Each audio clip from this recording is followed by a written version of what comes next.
ছাতা নিয়ে ভিডিও করছি বৃষ্টির মধ্যে। এই যে আমার এই পাশে দেখুন, পুরো ধান খেতে ভর্তি, তাই ভিডিও করতে ছাতা নিয়ে বেরিয়ে পড়লাম।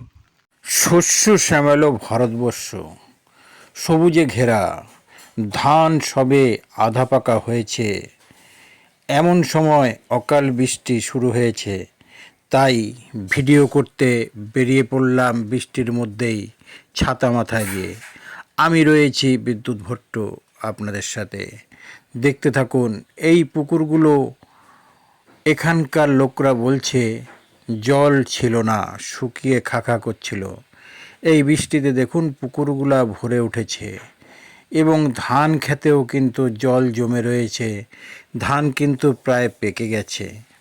কৃষকের কত বড় ক্ষতির মুখে পড়তে হলো এই অকাল বর্ষণে। দেখুন ধান পেকে আছে, কিছু ধান জলের মধ্যে পড়ে আছে, হেলে হেলে পড়ে আছে। কতটা ক্ষতি হয়েছে সেটা তো আমি হিসাব কিতাব করে বলতে পারবো না। যতদূর চোখ যাচ্ছে শুধু ধান ক্ষেত, ধান ক্ষেত, ধান ক্ষেত।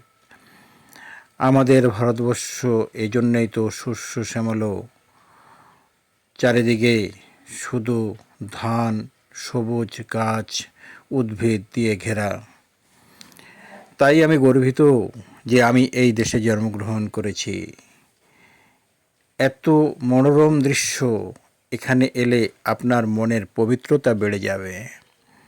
তাই বলছি বন্ধুরা, মাঝে মধ্যে চলে আসবেন এরকম জায়গায়।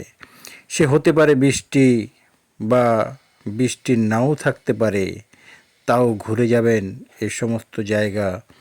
তাতে আপনার মন ভালো থাকবে, মানসিকতা ভালো থাকবে, সব দিক থেকে আপনি খুব ভালো মনোভাব মেসেজ করবেন।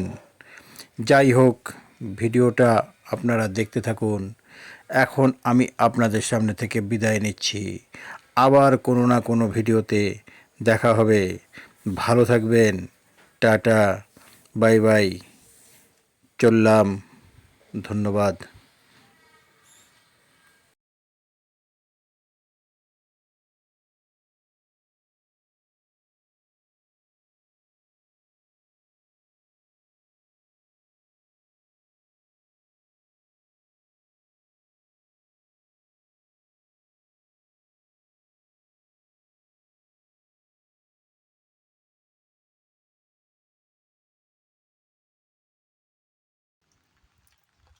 ভিডিওটা দেখে কেমন লাগলো সেটা একটু বলবেন।